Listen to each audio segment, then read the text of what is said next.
Want to hear an unpopular opinion? You can microblade on mature skin. Hey y'all, welcome back to BrowTab, BSchool, a channel where we focus on growing your brow biz. I'm Alex, I am the girl, the artist, the educator behind BrowTab, BSchool and this YouTube channel. If you guys like what you see here today, please like and subscribe. I am trying to get the word out, trying to grow the channel so I can make more videos like these for y'all. Want to help me grow even more? Take a screenshot of this video and share it to your Instagram. Okay, so let's get down to it. So probably about 2 weeks ago, maybe 3 weeks ago now, I posted a photo on Instagram of a mature skin client. It was my mom, and I asked all of my Instagram followers any questions that they had about mature skin, and I would jump on the next day and answer all. So I'm going through all your questions. I'm putting together my own information that I want to share with y'all, and I realized how much I actually had to share on this topic. So I figured, why not make it bigger than just some Instagram story answers and make you guys a YouTube? So that brings us to today. Now, this topic may be a little touchy, a little controversial, a little polarizing, because not all artists believe that you can microblade mature skin. And when I mean mature skin, I mean older clients. That is fine. Everyone is allowed to have their own opinion. That is why this industry is so great. There is room for all of us. In my experience, in the past 7 years of microblading and offering permanent makeup services, I do believe that you can microblade mature skin. It's just not for every mature skin client. So today we're going to focus on 5 key points to microblading on mature skin clients: skin type, stretch, pressure, blade choice, and pigment. So let's jump in. The number one topic that we're going to talk about is skin type. Skin type is important because when I say you can microblade mature skin clients, there are some exceptions. We still have to take skin type and skin health into consideration before microblading these clients. There are 4 types of skin types that we need to avoid entirely when it comes to mature clients. Ultra fair skin clients. So these are usually our redhead clients who have been avoiding the sun like the absolute plague their entire life. The second is sun damaged clients. So this is the opposite. These are our sun goddess clients who have just been loving the sun their whole lives. They may have a deep tan, they may have some sun damage, they may have some sunspots. Generally, we would classify these clients as ruddy skinned clients, and that means that their skin is ultra cool. The third type is ultra thin skinned client. This will be the clients that their skin almost looks paper thin. You can almost feel and see how thin the skin actually is. A lot of times this will also be our number 1 skin category, which was our ultra fair skinned clients who have been avoiding. And the last category is any clients who have any damage to their skin, especially in the brow area. As we age, sometimes skin can get damaged more easily, so we need to watch out for this. So how do we avoid microblading these mature skin clients? Well, number 1 is we have them fill out a pre-appointment consult form, which is a medical history form.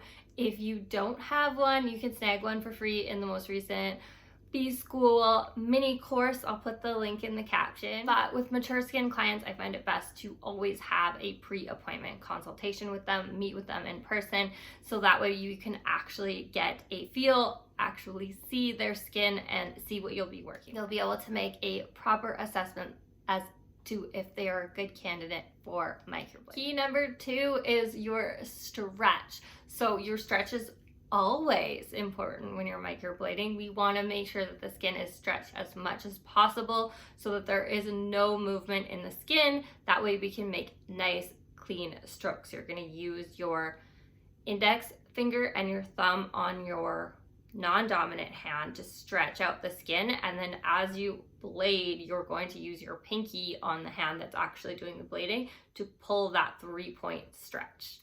But with younger clients, sometimes getting that stretch is easy to do. Their skin doesn't have as much stretch, it doesn't have as much movement. We can just stretch and go, and their skin is just taut to begin with. But with mature skin clients, it's important to really focus on the stretch. Over the years, our skin gets looser.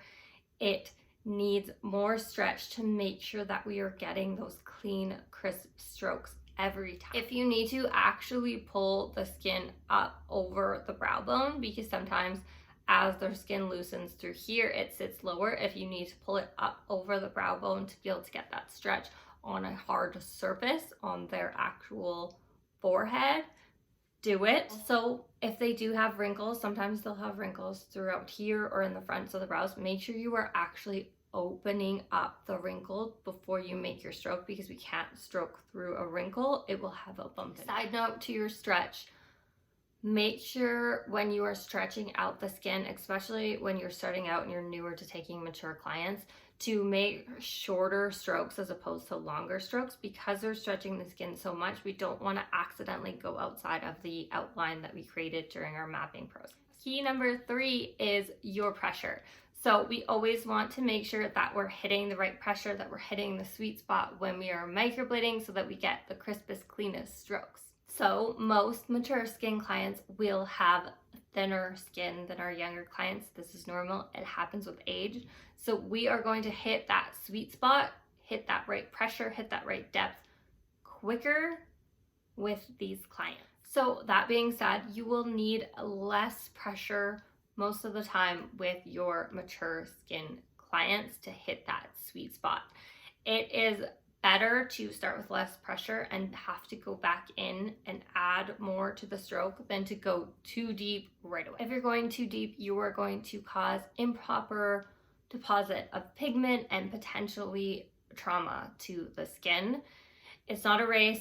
Take your time, use less pressure on your first pass, and if you have to go back in and add a little bit more depth, more pigment, that's fine. Be sure to also lighten up your pressure as you move from the front of the brow towards the tail of the brow as you kind of reach the arch to the tail, because skin in general tends to get thinner in that point. So with our mature skin clients, their skin starts off thinner, so it's even thinner in this region here. Key number 4 is blade choice. So I've had requests to make a whole video on choosing a blade size and blade diameter for certain skin types. So don't worry, that is coming, but we're just going to cover this quickly, talking about mature clients. So when choosing a blade for mature clients, an ultra nano blade is a must. Say it with me.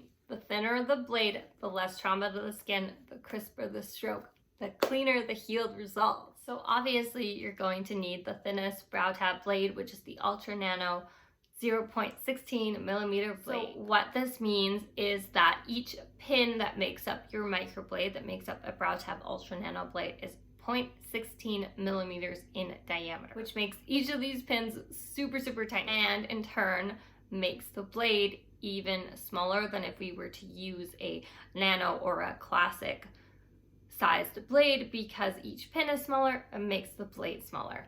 And this is perfect for our mature skin clients because we'll be able to go in and make those ultra precise strokes because we have a smaller blade. Now, whether you prefer a U blade or a curved blade, that is totally up to you and what feels good in your skin. Just make sure whichever one you choose, it is an ultra nano blade. Key number 5 is pigment. I cannot say this enough.